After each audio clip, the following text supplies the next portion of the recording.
All right, thanks a lot, sweetie. Bye-bye. Okay, guys. We have one more coming. He's having problems in one in North Carolina, but I think this would be a good opportunity to introduce yourselves. Our guests who are here, I've already introduced to most of the kids, and the ones that are here I'm Lorraine Lamont, and I'm the Deputy Director and founder of Art to Heart. But more than that, the whole thing about Art to Heart is helping kids to make better choices. So for the newcomers who don't know, when I started in 2000, actually started in 1997, they weren't even born, but in 2003, when we became a nonprofit, one of the things I wanted to do was to help kids learn how to make better choices. And I found that the art was a great tool to do that with, dancing, singing, music. And I was just giving them my background and story of growing up in the inner city of Detroit, and how money was a huge issue. And how I remember standing in the welfare line with my two little kids and being an unwed mother trying to pay my rent. And the guy in front of me's gym shoes cost more than my rent, my apartment. And it was there that the ding ding light came on for me about money. And I opened up a bank account, and I realized the difference between a savings and a checking. So that's a little bit about me. And so Art to Heart have classes for kids. And we're here with the K-Star kids, and they are unable, for the rules and regulations, they cannot be on camera, but we have 7 of them here to my right to you, my left over here. And so when we're gonna let them pick a number, so when they're talking, they can say number 1, number 2. So we'll start with you. 1, 2, 3, 4. Okay. 1, 2, 3, 4. You wanted 4? Okay. 5, 6, 7. Okay. So again. So, and they'll identify themselves as numbers. We'll go from there. All right. Let's see, who is that? Okay. Mom's phone. That's Aaron from North Carolina. Is it? No. Hey. Okay, we're ready. That might be Ivan. Ivan. Is that you, Ivan? Say your name. Huh? His microphone.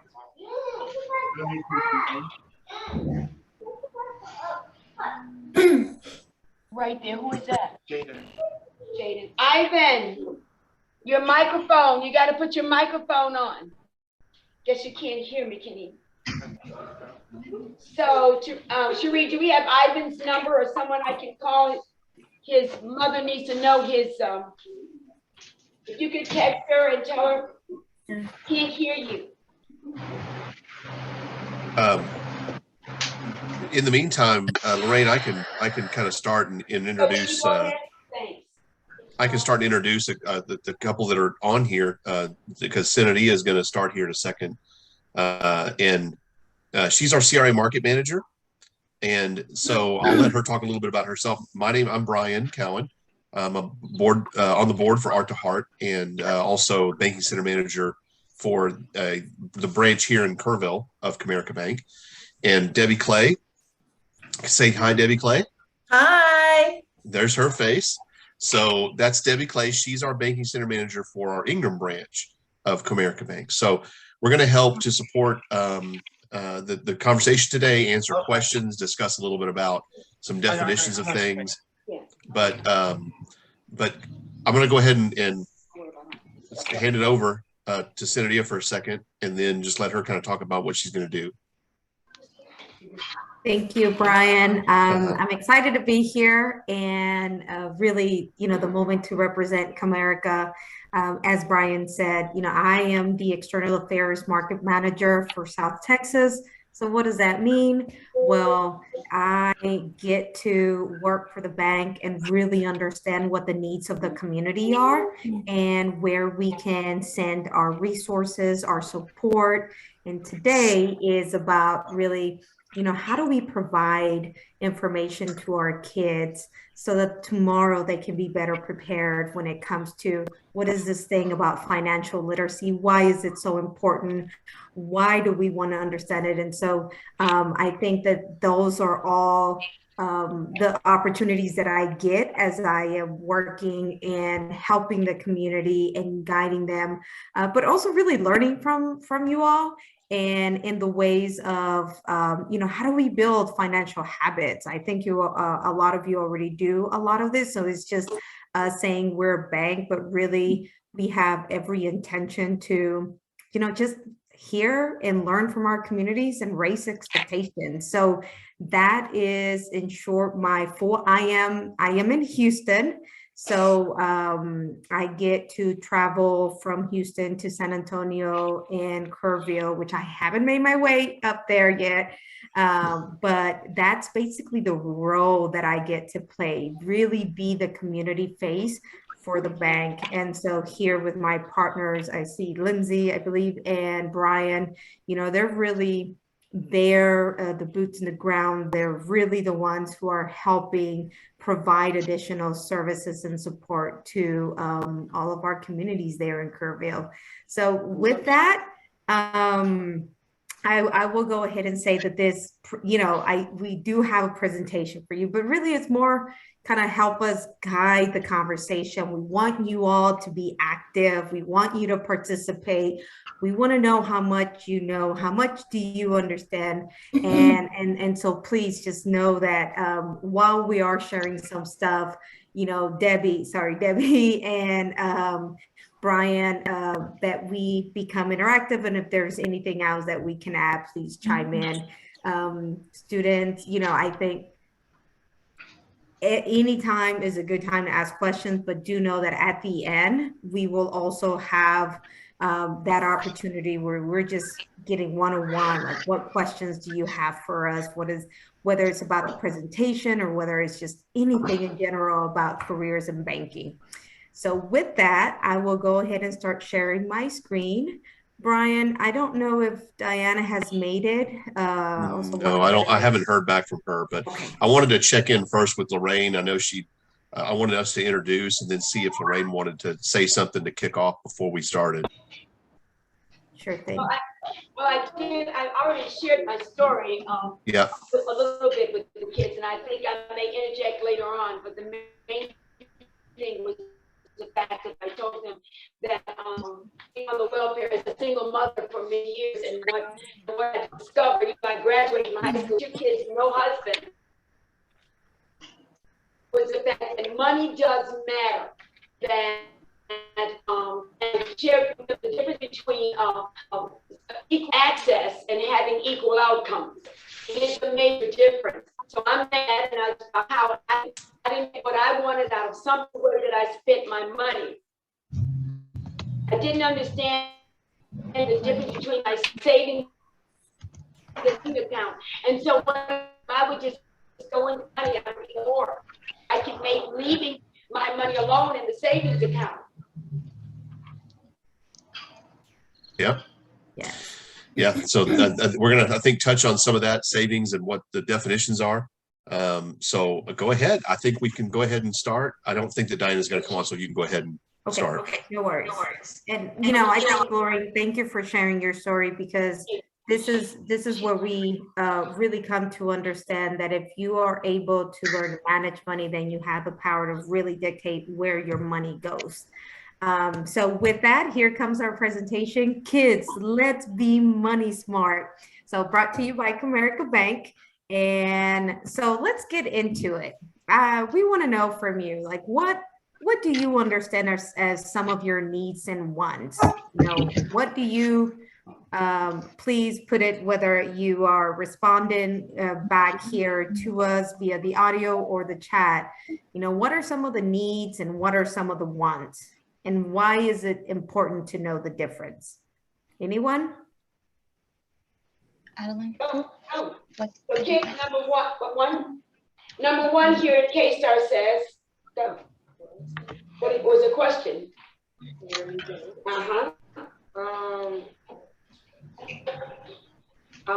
Food and water. Can you hear her? Something about water? Yeah, food and water. Food and water? Yes. Needs, sure. Yes. Clothes, shoes. I don't know. That's right. No, all of it. That's right. Yeah. What about wants? Money. Technology. What? Technology. Interesting.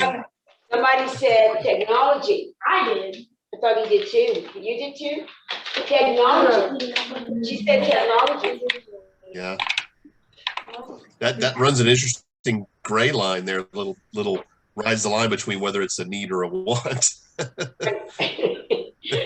Well, I think that's kind of both there, really. It can be. If it's a gaming system, it's probably a want, but if it's a computer to work, then it's probably a need.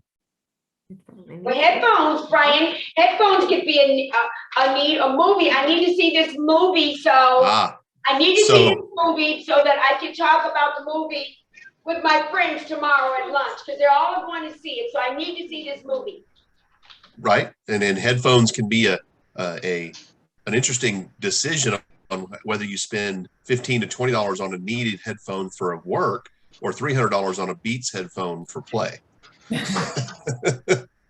Yes. So And those are great points, because it's like, what is really, how do you distinguish between that need and the want? So, just to help us here above, the need is something that you just cannot live without. Not because you don't think you, I mean, like literally. So what is the shelter? What is food? What is water we're consuming? We need clothing.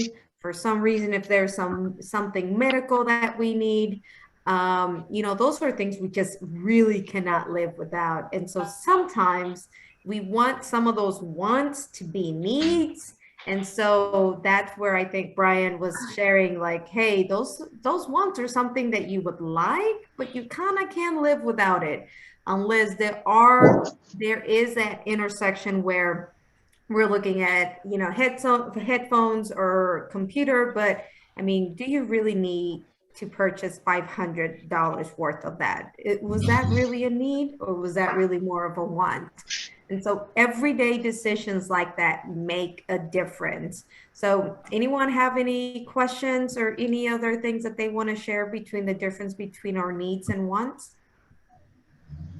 I'll say, even when you're looking at needs, maybe you're older and you need a car, you need a house, but there is a difference between I need this kind of car or that kind of car, or a house. You have to make sure that it's within your budget, that you can afford it. So you might need a car, you might need a house, but you don't need an expensive car and you don't need an expensive house. You've got to stay within your what kind of money you have that you can spend.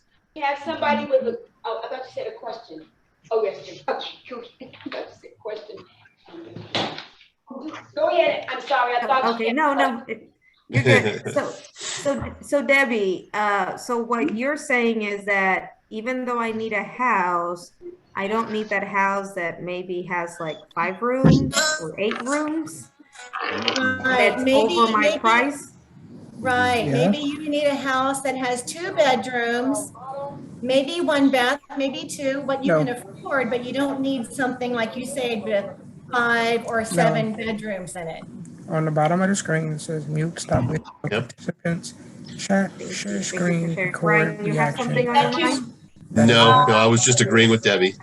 Kenya, you with us with Aaron? I see you. The Zoom screen takes up the whole screen. You're good. Kenya, are you with us, Kenya?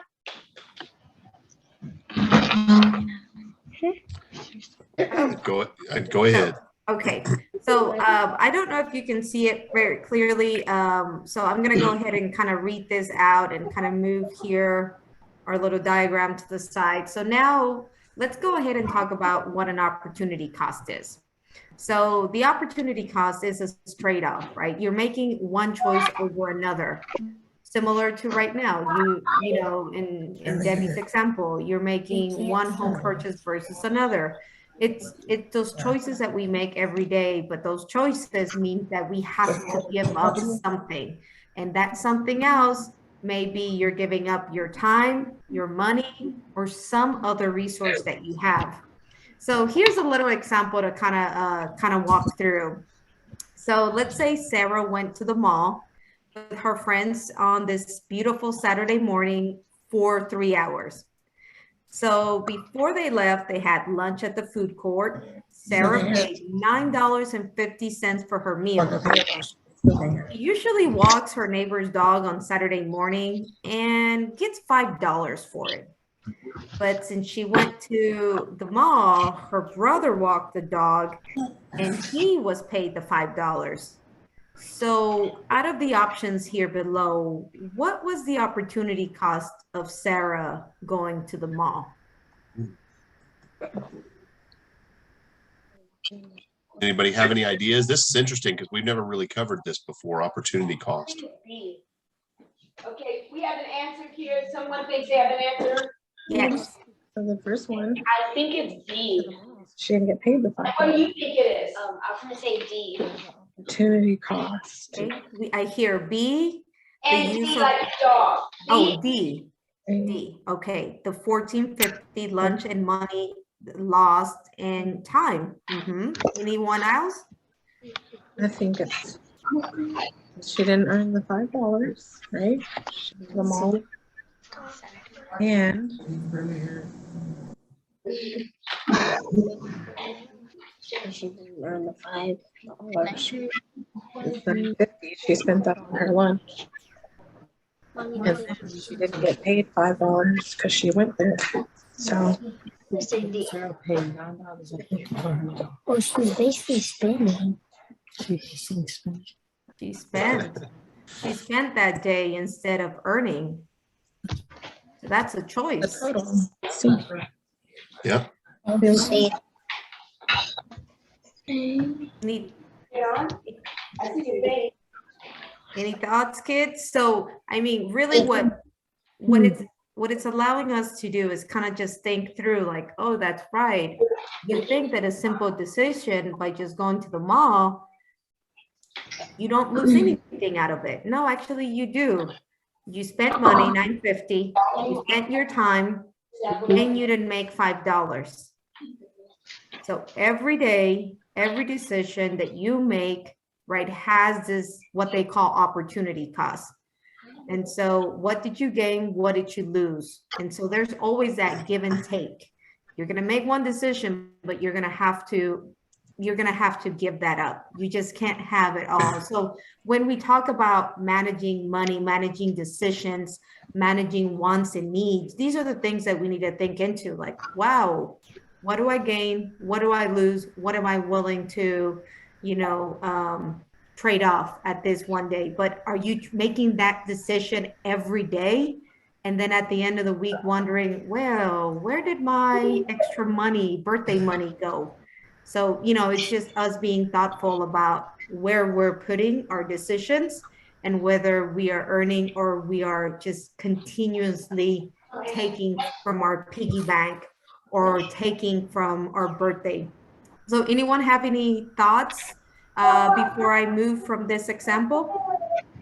I want to ask, just because I know they were all discussing it, but honestly, I'd like to know, because I was kind of back and forth between a couple, what's the real answer here? Yep. So there are a couple, there isn't just one real answer. So one could be the hard cost. If you want to earn more money and you depend on that walking that dog and you have a goal in mind. And so for you, it's really more earning your $5 because you have like there's a goal that you want here in a month for something you want to purchase, then your opportunity cost is that $5. Right. On the other hand, the option D, the $14.50, you're still making that sacrifice. You're spending as opposed to earning, which comes back to the A. But what's interesting about D is that you're specifically saying that your opportunity cost is time. And so when we're giving up something, I mean, these are the ways that you think about that decision. Is it time? Is it money or any other resource? And so those could be correct answers. It just has to come from a place of like, what are your goals? What do you want to achieve? And so, and if you have a wish list of something that you're saving up for, you know, then the $5 is that hard look. But for you, if it's the money that you're spending that you didn't have $14.50, and then your time when you could have earned, you know, so it could be that combination of those two. Oh, So again, it just depends on what you value. So like example, for me, when I make decisions, I value time. So I value time because I want the opportunity to really dictate where my time goes and where my energy goes. And so with that, then I'm following that with money. So some of my decisions are, is that time well spent? Did I gain something? Did I learn something? And so, you know, for other people, it might be other resources. So this is like a good time for you to really get to know yourself, and those decisions that you make, just think through like, wow, what are my goals? What do I want? Why am I saving? Am I not saving? You know, am I spending more? And so just think through what you value. And as I think, you know, Debbie, Brian, and Lorraine, as we get older, some of those things that we value might shift. So make your decisions based on what you're wanting to achieve. Does that help? So, I mean, so what we're saying, I'm looking at the time, because when I would work in the, I'd be late getting to work for my little hamburger job at night, and I'd be upset that someone else has got their check, and my check is so small. And then what they did was they added up how many times I had been late, and they deducted it. So I do understand that I needed to value my time. I thought it was important to get my dog fed and important to get the house locked up. But what I did was I watched TV to the last moment, and then I started running around getting the house locked up and everything. And then I get to work late, and my check is smaller than everybody's check. I used to be upset about that, but then they told me I wasn't valuing my time properly. I still wanted what everybody else had, but I hadn't did right by my time. You know, even though it was good things, it wasn't the right thing for me, and I needed to start earlier. So I'm with you on that and valuing your time. I learned that at an early age. Yes. Well, thank you for sharing. Yeah, sometimes I actually started, as Sineria said, as you get older, you start valuing your time more. What is my time worth? Is it worth it for me to do a particular job? Is it worth it for me to pay someone to do the job? It depends on what my time is worth. That's a little bit more of a complicated subject, really, but it's not just about spending money. It's about what my time is worth as well. I remember as a kid, I had all the time in the world. So when you're a kid, you have all the time in the world. So maybe your time isn't the valuable thing. Maybe the money is the valuable thing. But as you get older, sometimes your time is more valuable. And so you need to weigh those things out. Right. Yes. And that's why, you know, good point, Brian. And that's why when I ask the kids, and we'll have an exercise here where you can think through like, hey, what are some of the things you want to save up for? And so, you know, as you get older, your parents might have a different, you know, value item, but for you, it might be like, you really need this pad to continue your drawing, your expression, but this pad, you know, drawing pad may be like $25. And so it's going to take you have to account how long it's going to take you to earn that. So for this case, your time, you need those $5 to accumulate to get your, you know, drawing pad or whatnot. And so think about it into those increments, but those small goals, really what you're doing is that you're creating what, you know, a discipline, a habit to where you want your money and your purpose to go into. So let's go on to the next slide if I can. Okay, so here's my question for the students. You know, think about it. When you get money, or classroom points or rewards, what do you do with that money or with those points? A, do you spend it all right away? B, do you spend some of it and save the rest? Or C, save all of it? What do you do? We have I think somebody. that you should, Save all of it. I think you should spend some of it and save the rest. Okay, we have someone here also. What do you think? I think you should spend some and save some because like you're not like save all of it, you can't They sound far. get. And so like you spend some and save some. And someone on the chat said save. Okay. Spend some of it. She said spend some and save some. Okay, so I hear spend some of it and save the rest tends to be a popular one. Save Yep. it She all. said that if you save it all, then you can't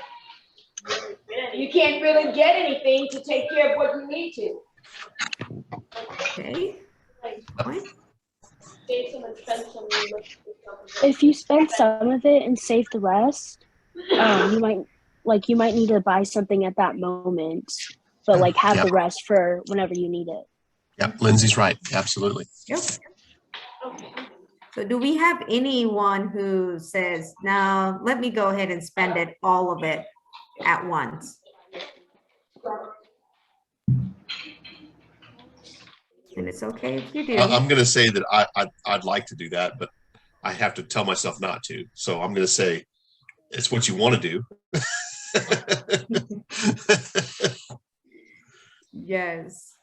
And you know, and the only reason why we're asked the question is so that you can think through, and even if you didn't have a chance to save, so that you can think through, hey, where do I fall into this line? I heard several of you say spend some of it and save the rest. That is good. We actually have an example at the end of, you know, as money comes in, how you need to divide it. You spend some and you save some. It's a healthy habit. Some, you know, yes, decide to save all of it until they need it, until they've reached their goal, and that too works. And then some that say, hey, I want to spend it all. And so if you spend it all, then how, you know, are you building your bucket to save? And so, but I already hear that Art to Heart students are already between the middle bracket and towards the right. So you all are already showing very healthy spending habits. So congrats. Yay. Okay, so let's go on to our next. So here's another kind of question. So this is an example, random example, and so it's about, you know, what you do with your money, how do you plan it, and, you know, put it aside to eventually buy what you want. So here is the example. So Sam has saved $10. He plans to go ice skating with his friends next Saturday, and that will cost about $8.25. Sam also wants to buy a basketball for his brother's birthday that's coming up in 2 months. He found one that's $16. Sam can make $3 every week starting next week by feeding the neighbor's cat. So let's think through this. What are Sam's short-term saving goals?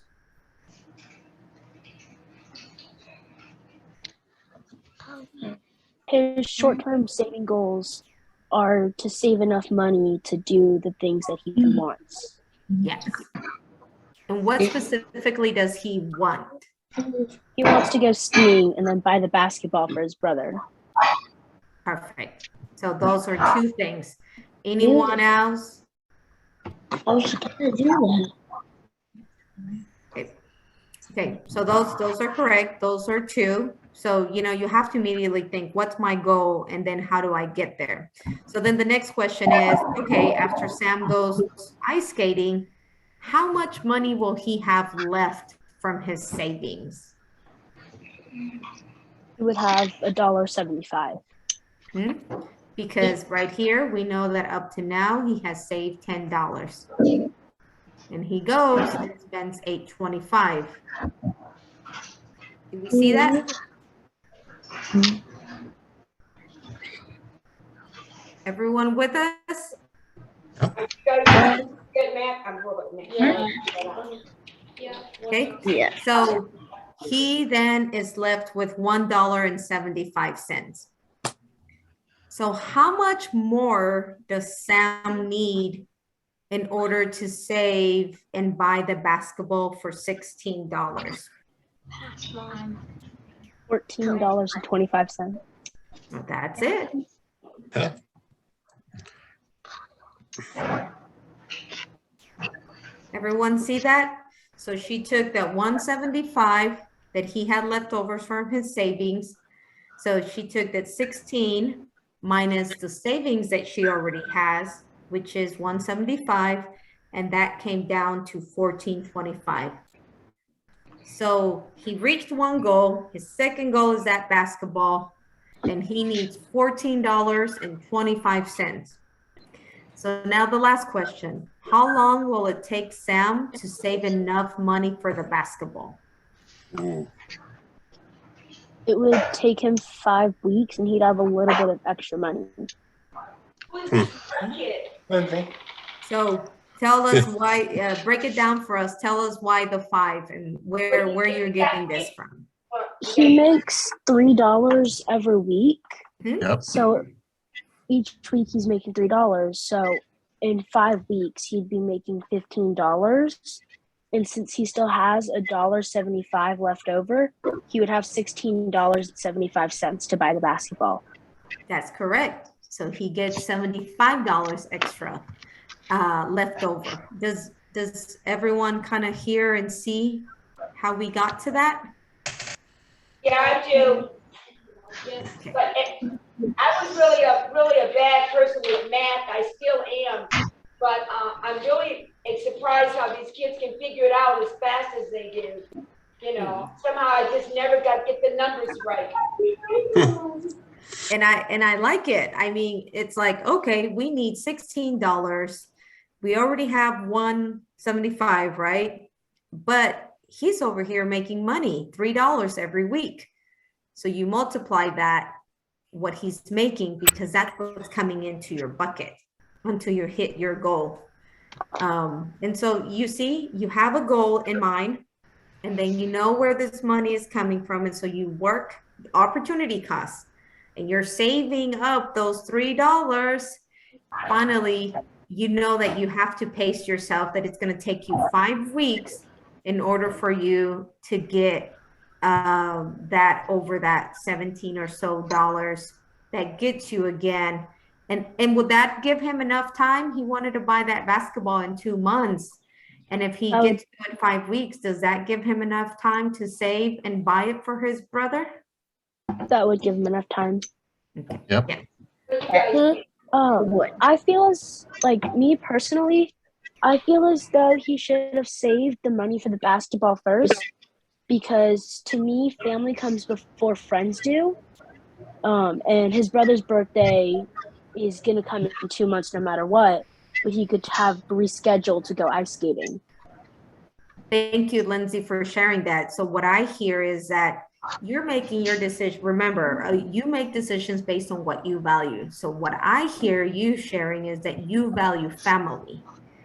So because you value family, right, you're going to make your decision, your purchase to your family first before going and spending. Is that what we hear? Yes. Yeah, perfect. Well, thank you for sharing that. Anyone else? Would you have done anything different? I didn't hear would have done anything different with that. With that money. Can't hear her. To save it. I can't hear her. Sorry. I was asking anybody here on our side if they had any ways that they wanted to save or do something different. Got it. Yeah. For the last question, I got 6 weeks because he makes $3 every week, like feeding the neighbor's cats. Our cats are free. So it's like 3, 6, 9, 15, 18.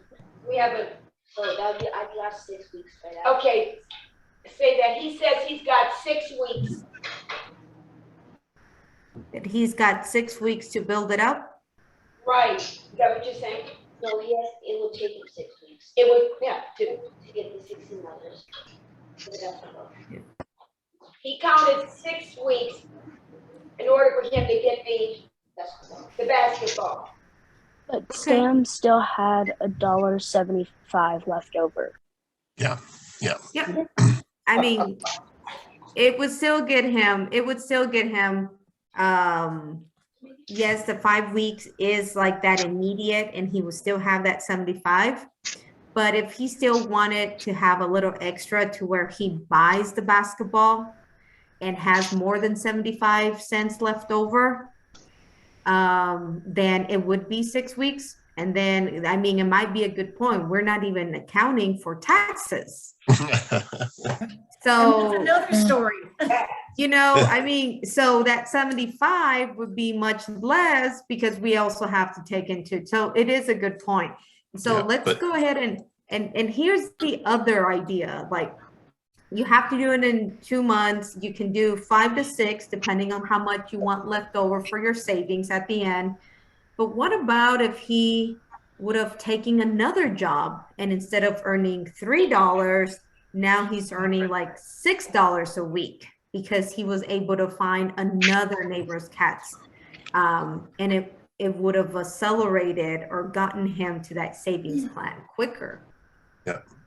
Just, you know, those are all just problem solving, like, oh, what can I do? Do I have 5 to 6 weeks? I want to make it in 4 weeks, in 3 weeks. So what would it look like if I can get another feeding the cat neighbor and really instead of earning $3, I'm earning $6? Right.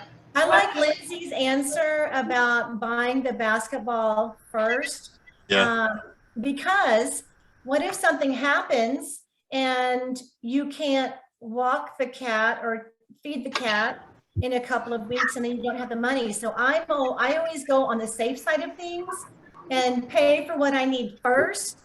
And then if something happens and I don't have enough money, it's not that big of a deal if I can't go ice skating with my friends, but I do have my brother's basketball for his birthday. Thank you for sharing. Yep. Yes. That's a good point. Family, what we value. We make decisions based on what we value. And if you say, miss, I don't know what I value. Yes, you do. Look at your buying patterns. Look at how you buy and how you purchase. That will show you what you value. So just think about that. These are all just things for you to, learn about yourself as you're learning your managing money side. So One of the So things I that, know one of the things that we say though, because if you have those goals and you have no accountability for those goals, it's easy to slip. So one of the things we teach at Art to Heart is called the CRAVE, C-R-A-V-E. C is for the commitment that you make. R is for the responsibility. But A, which is the big word, accountability, that's the problem. When I was growing up saving, I had no one to be accountable to. So what would you suggest for that? I mean, I'm saying I'm going to save, but something comes up and I go ahead and spend it. Mhm. The value in that moment may slip because I don't have anyone to say, you said you were going to. So how do we make ourselves accountable? It's always been a big issue for me. Mhm. Mhm. And Brian, I don't know if you have any specific advice, but I think for me, I would chime in and saying that there are emergencies that happen. You have a goal, you have a plan, but sometimes those plans might have to change depending if you have emergencies. Yeah. So, Yeah, I was gonna touch on that one because later on we were touching on that saving for emergencies, and one of the things that I always say is you have to be honest with yourself. Is it an emergency? And so to Lorraine's point and to your question, we have to be accountable to ourselves. No one's going to be there to tell us. And many times, nobody's going to be there to tell us you shouldn't spend money on the candy. There's a voice in your head that says it's not a need. And we're not saying you shouldn't buy candy. We're just saying that you shouldn't, you should have set goals on how I spend my money. And so there's a voice in your head that says, Neil, you don't need to buy all that candy and you don't need to spend all the money you make. You should set some aside. And that's kind of, my thought is you be accountable to yourself and honest with yourself about what is an emergency. When we get into that later, when we get to that. And it comes back to the first slide, right? What do we think is a need and what do we think is a want? And what is a need that can, depending on what you purchase, really it turns into a want instead of a need. And so with accountability, I want to go through these setting the goals, because it's setting the goals, like I will get to number 5, which is like, how do you keep track of your progress? So for me, accountability to myself was, I draw my goal and I said, "Ooh, I'd like to do this in 6 months." Emergencies happen. And so what I do because sometimes, when, I don't know about you, but sometimes when I would go and put a goal and I didn't hit it, I would be sad. And I'm like, oh, I feel bad. I didn't reach my goal. And so the older I've gotten, I've realized, it's not about hitting it exactly when I thought I would hit it, but it's like, am I making progress? Okay, before I couldn't even keep $5 in the savings, but now I haven't hit my goal, but now I have $6. So my accountability was like, did I do something that shows that I have improved to myself? So here's an example of how to kind of create your short-term saving goals, and what you want your money, where you want your money, where you want to spend your money, and then how you want to save for something in the future. So here are some tips, and I don't know if we have time to do it today, but or if you write it down so that then you can, as you think through what you could determine for yourself at some of your goals. So in a piece of paper, write down your future purchase. What do you want to save money towards? So what is that thing that you've been wanting and that you're not trying to get it right away, right? We call that, have you heard of the term instant gratification? So we don't want that, but that you build towards it little by little. So find out what, if you already have it, write it down, take note of it. Right next to your goal, you have to think through, okay, what does that cost? I want this X thing. And I already know that it's going to cost me whatever amount. So write it down. This is really important, because when it comes to taking accountability, as Lorraine said, we have to write it down so that we are reminded of what our goals are, what we promise ourselves, right? So then number 3, set some dates. When do you want to reach this goal? If an emergency happens, it didn't happen on, I wanted to reach my goal in 1 month. An emergency happened. I had to spend my $7 or whatnot in something else that my mother needed me to chip in to buy the tortillas, something, So, okay, I go back and I still the same goal, and I just know I have to add another month to it. So, it's the moving, being in motion. And so for larger savings goals, you might take a long time to reach. And so smaller dates really just help you, like, oh, am I on my way? As opposed to, oh, I haven't put anything towards that goal. So again, number 4, write a plan on how you want to achieve your goal.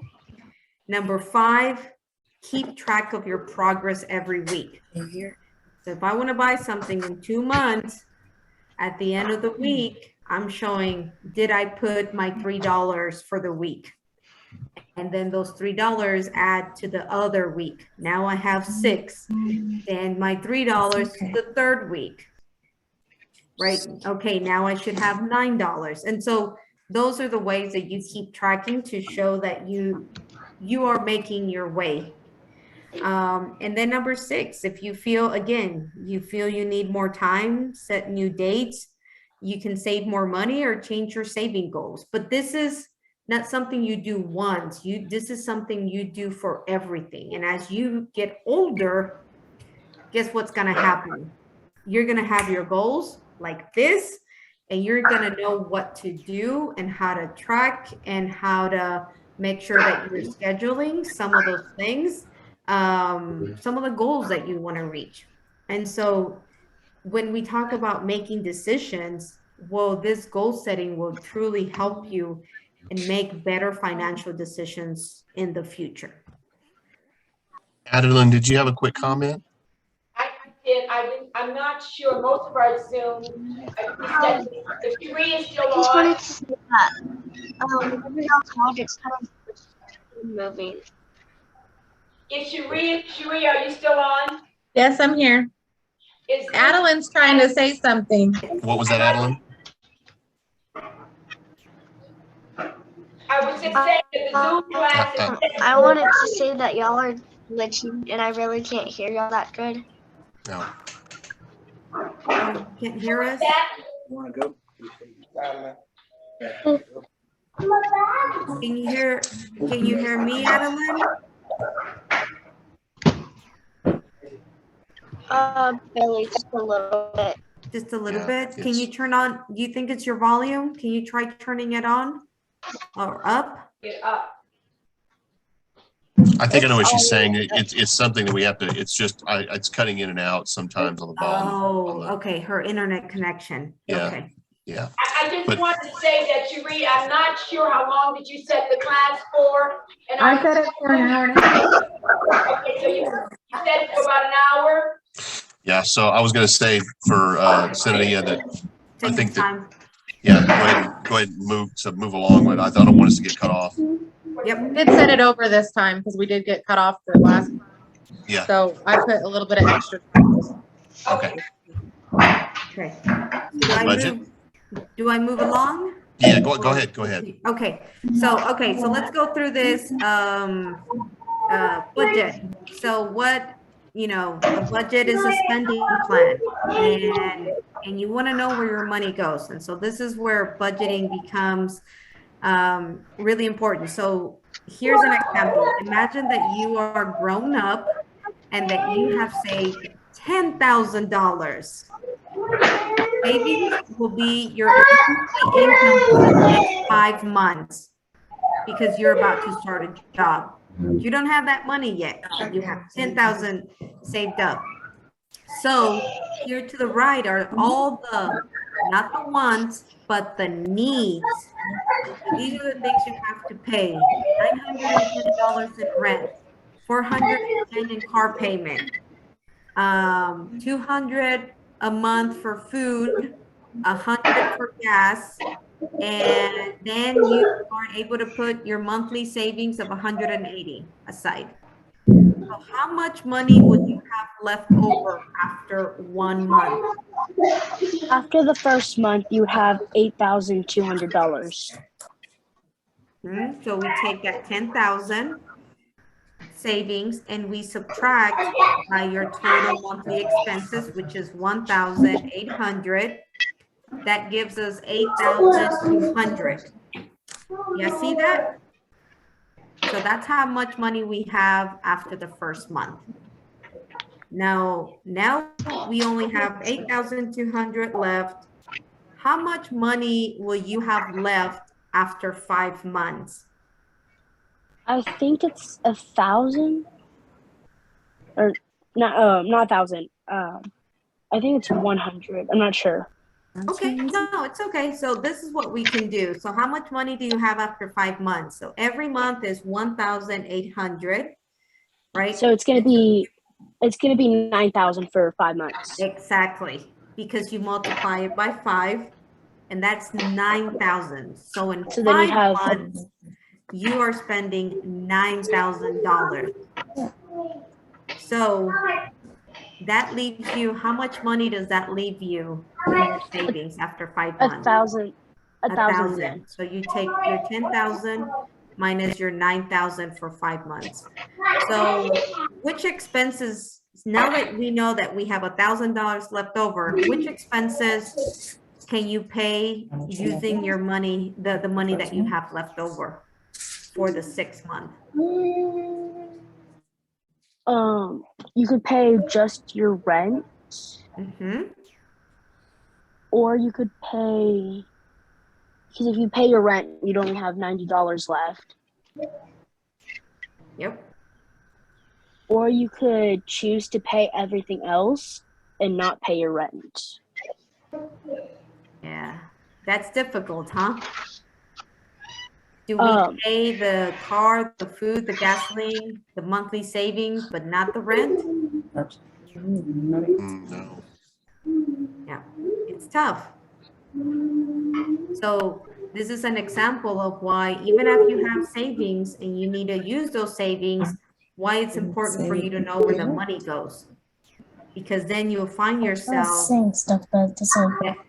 then you'll find yourself that you don't have enough for not your wants, just your needs. Said you try saying stuff, but it don't work. I feel like if you know your rent, I feel like if you know your rent is almost $1,000 each month, that you should find housing that's cheaper. Okay, that's a good solution. And sometimes these are the car payments. You know, it comes back to the example of, you know, you need a car, but how much do you need that Lexus? Do you need that 2020, I don't know, Charger instead of, you know, something that's older? You know, what would help you get that down? And so those are the kind of questions. And again, this is just an exercise for you to think through, like, that's budgeting. When you know what your monthly expenses are as you're growing older, then you know where your money needs to go, not on wants, but on those needs. And so that's important because you want to make sure that, you know, your money is going where you need it and that you can afford it. Because when you cannot, then, and you don't budget well, then you don't have even the basics to pay your needs. Does that, so with that, you know, that budget is important because, again, it comes down to you have a spending limit. And so you need to think about what your limit is. What is the amount that one person can spend? And so you have to know what that number is. Oh, a month it's 1,800. That's what I have. And so, you know, whatever in your new job you have coming over, how much left over do you have once you have that job? And so you need to know what your limits are so that way you can control your spending and then apportion some of that into your savings when you can. So that's what I have. And then Brian, I'll give it over to you. Yeah, I'm going to run by real quickly. I know Debbie wanted to kind of talk about some things. We want to do it kind of quickly. Just some definitions. So, what is credit and debit? Real quickly, Debbie, did you want to talk about credit and debit? Yeah, so there's the screen of the debit card is the first one, I think. There it is. There it is. You're muted. Can you hear me? Okay. Yep. So, you know, a debit card, like it says, it's a plastic card, but I'm going to maybe explain in your terms how it, so you can relate to it. Instead of carrying around a jar full of coin to the store or wherever you go, then instead of that, you carry a card.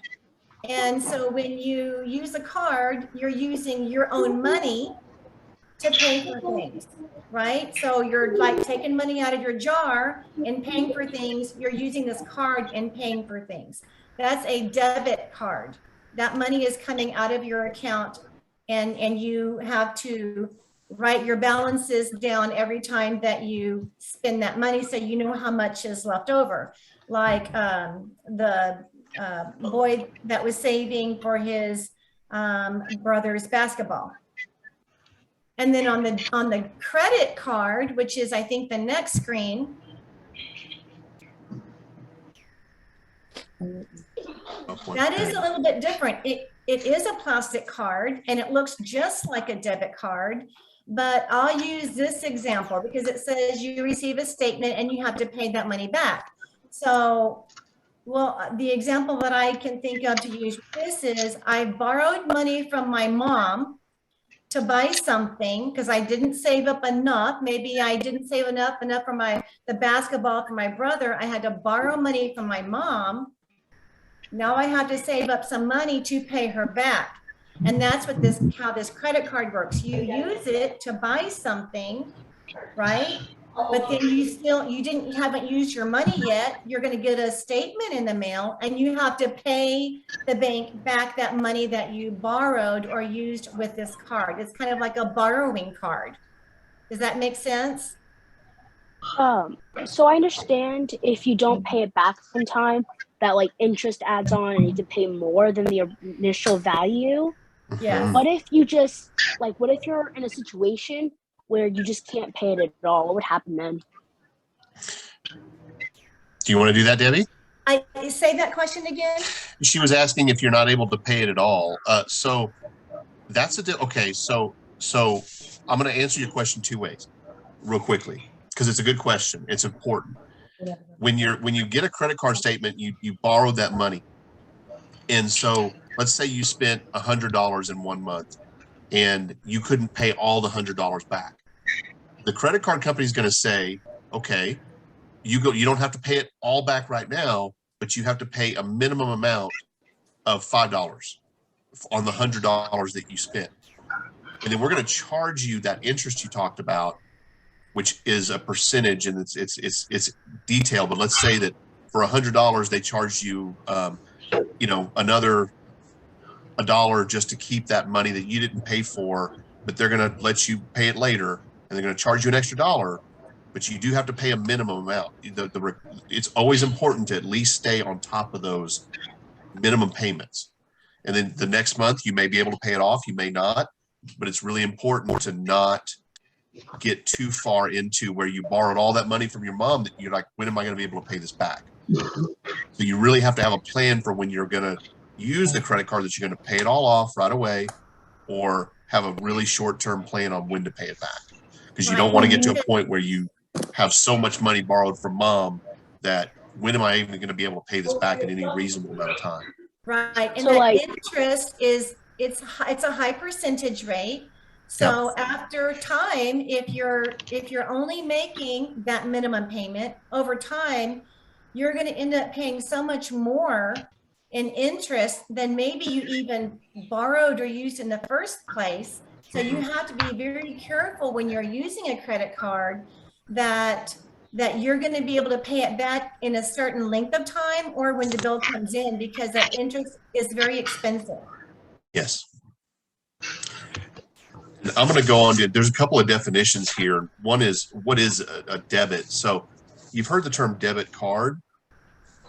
The word debit means to take, it's debit, to take out, to debit is to take away. And so a debit card is a card you use that takes money from your account, but there's also checks that you can write. So you write checks or even withdraw cash. Those are debits. Those are, things that we've taken away from our account, deducted from, debited from. And so this is how this image of a check up here. This is, to be honest with you, I'm going to be straightforward. I don't know very many people that write checks on purpose anymore. Right. My grandma still does. A check is almost something. Yeah, a check is almost something you have to be forced to write. Like I have like one check that we write a month because they make us write this check. So that's right. So like a rent check, something where you have to be able to do that. So I think it's important to understand how to do this because it's not completely gone. And a lot of people, don't accept credit cards, debit cards, or cash. And this is a record. So when you write this on your account, this is proof that you paid this. So rent is a great thing to use a check for instead of cash, because then when it's on your account, you have a record, you have proof that bill was paid. Cash is very, very, it's important to keep records on important things that you pay in cash. Okay. Receipts and things like that. I can't just express enough how keeping a receipt for cash payment on rent or something like that is important. But this check is essentially like a receipt. It's on your account. You can get a picture of this check off of your account, and it's proof that you paid that item. So that's kind of a definition of a debit. I'm going to move on real quick. Private information. This is 2 pages, but I'm going to cover it real quick because I think it's so important. Guys, we don't give out our information to anybody. Okay. As a young person, just your name and where you go to school isn't something we would share with strangers. Okay. But because just for security reasons, but for your personal information, your social security number, your address, even as a young person, you may not think that that's that important now. It is. That's very important information. If anybody ever asks you, besides your mom or dad, parent, or your banker, but you have to make sure it's your banker. If anybody's asking you for that information, it's very important not to provide that unless you've checked with mom or dad. That is very, very critical. It is your future credit information. It's your future financial information that you're protecting. So someone might want to take your credit card number and if you do have one, and use it to buy stuff for them and steal your money, basically. In those instances, when for credit card and debit card, guys, you're protected by that, but for cash, you're not. If somebody takes your cash, it's gone. So that private information, like if your parents have a credit card, debit card, that's really, really important to protect. But so is your information, your date of birth, your social security number, that kind of thing. Just make sure that the people you're giving that information to are people that you trust. If your teacher at school is asking for it for something, that's fine. Obviously, your mom and dad. But if somebody's just saying, hey, what's your date of birth, your social security number, and I doubt that somebody would ask you those things at this age. But if they do, know that that's not a good thing. So be protective of your information because it is your future that you're protecting. So I think that we've hit. Oh, you have a question? I know if someone steals your debit card, like that card can be canceled. But if someone stole your credit card and they started making charges on that, what would happen? It works the same way. And there are government regulatory protections, and I know that's a lot, but the government's passed laws that say that people that have their card, either debit card or credit card, stolen are protected. What that means is you have to tell your bank or your credit card company right away, and then they'll take steps to help you. Credit cards and debit cards are covered under the same rules, basically. So it works the same way. You would call them right away. You would say, this wasn't me. They would close the card, change the number, and send you a new one that has a different number on it, and work with you to get you your money back because you're protected when your money's stolen off of using a card. Cash, guys, try not to keep a lot of cash around because cash, when it's gone, it's gone. If somebody takes it, it's gone. There's nobody's going to come to you and say, oh, someone stole your cash. They're going to replace it. You're protected with cards, but not with cash. So I'd say keep what you believe to be a smart amount of cash for things you might want, but don't keep a lot. If you're saving, which I hope you are, please be saving. As you build up a certain amount, talk to maybe your mom and dad about having an account that you can go and put it into. And then it can't be taken out of your room by somebody. I'm not going to say who might be in your room taking your money, but it happens. So just know that as you save money and you save up your a little bit and you've got $20 saved, maybe it's time to take some of that and put it into an account to save and keep it safe and have a few dollars at home that you can go and do things with. Speaking of Okay. accounts, Uh-huh. if you opened a savings account, could you take money out of there to use that to buy stuff? Yes. Or is that okay? Absolutely. It depends on the type, but savings accounts, what I tell people is your checking account, your main account is what you use to pay your bills. Your savings account is where you're trying to save money. And the critical part there is you don't want to take from it unless you have to. So you want to slowly build savings over time, build it by transferring money in there every time you get paid. And with today, we have automated systems that we can set up to just move that money right over there, and it happens right away off our paycheck. But if you're going to go get money from savings, make sure, this was kind of covered earlier, but what's an emergency? So I have a question. Go ahead. How do you have proof if they stole it? Your credit card. Okay, so that's a good question, and there's not really an answer for that because you're not going to have proof. But the way the bank looks at it is, if you're a customer of theirs and you call and you say, I didn't do this transaction, okay, the bank's going to ask you a few questions, and they're going to say, okay, are you sure you didn't just forget, or you know, they're going to ask you some questions. But if you say, no, that is not my transaction, I didn't do it, they will, I mean, they're going to essentially take your word. You're going to have to sign something that says, you know, that you're legally saying, hey, I didn't use the card for that money. But I can tell you, I've been doing this for 20 years in banking. When someone calls me and says, I didn't do that, a lot of the times I can tell based off of what they do on their accounts all the time. I can look at it right away and tell that it's not something they've done.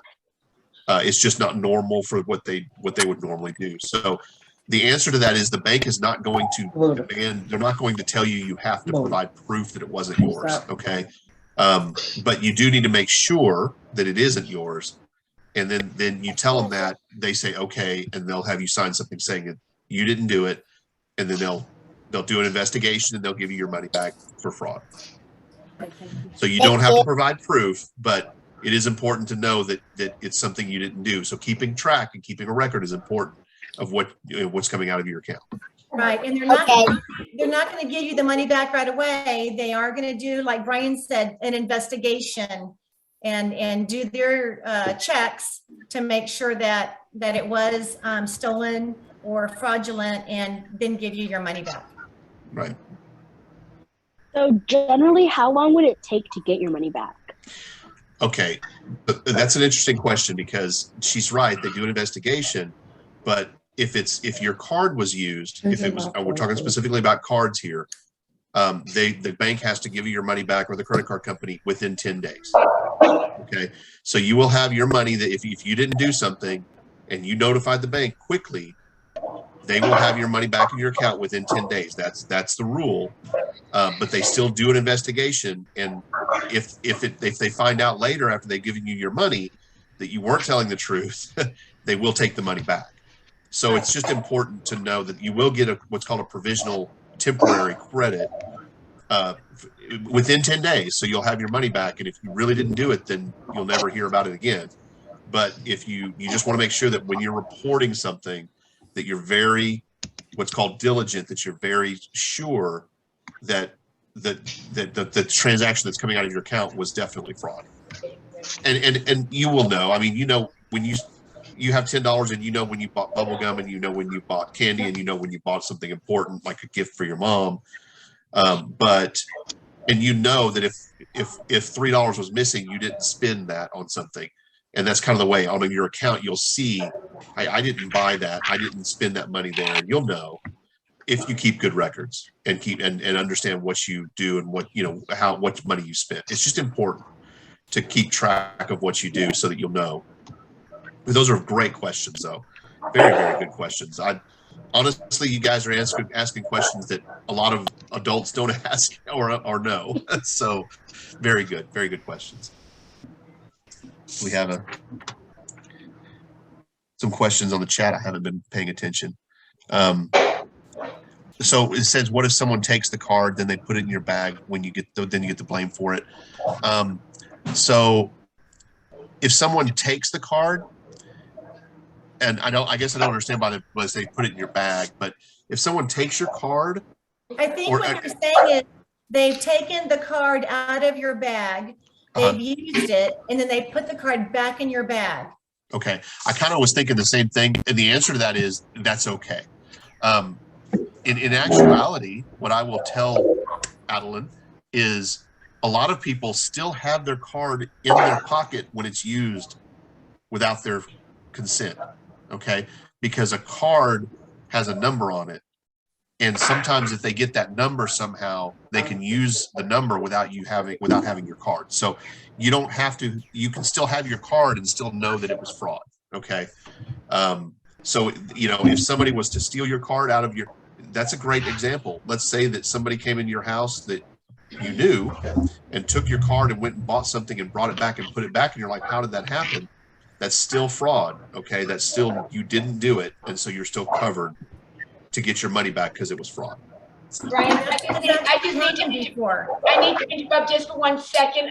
The kids we have here at the kindergarten, they have to start showering and and I was just about to wrap up. Yeah, I was just about to wrap up, so I wanted to. So if you see anybody getting up and walking, that's what they have to do. Okay. Right. Well, I appreciate everyone here. I wanted to thank very much thank Sineria for doing this and for having this presentation for us, and thank Debbie for being here. And I wanted to thank Lorraine because without her, we wouldn't be able to do this. And I wanted to thank all the kids. You know what, guys? You guys have done, you know, you're always attentive. You've asked questions. I can tell you're paying attention, and it really means a lot because this is important. So I appreciate your time. Does anybody have anything else to say? Do you want to ask the bankers? Everybody get pizza? Did everybody get pizza?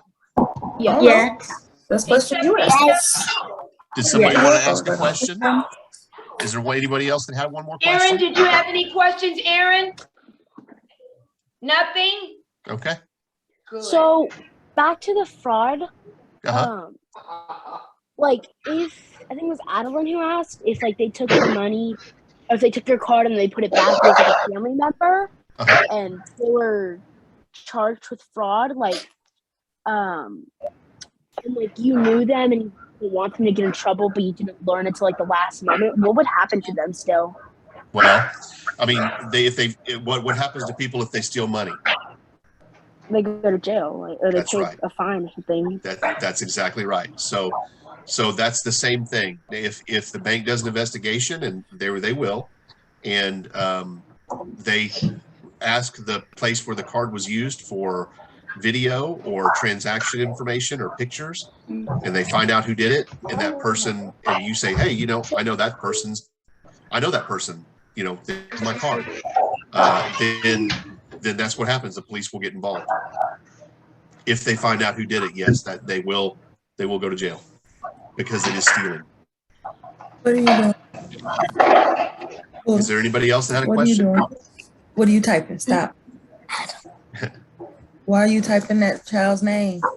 Okay. Oh, she's right there. Don't do that. Everybody. No. Okay, thank you. Thank you. No, Thank you, Comerica. Thank you for letting it happen and making it a possibility for our kids to learn more about money. I'm sorry Clarissa didn't show up today with my normal, but we had so much to cover, so I think we got that done. Thank you. I appreciate it. And if as usual, Lorraine, if any kids have questions about account types or how to save and have it in their name, their parents can be a guardian over their money in what's called a UTMA account. We can help with that. All right, then. Thank you. Okay. Appreciate that. Thank you. All right. Have a good night. Thank you, Sineria. Everyone.